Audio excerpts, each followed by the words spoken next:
Hello everyone, today we are going to learn basic Ansys Spaceclaim tutorial how to split face.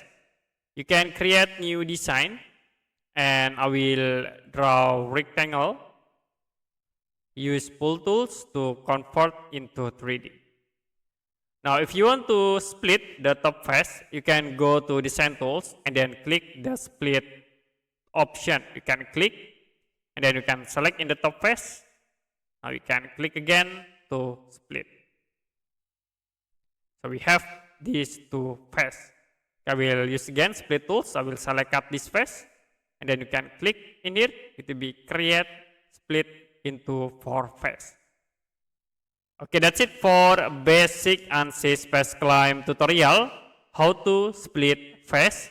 If you have any question about tutorial, you can comment below this video.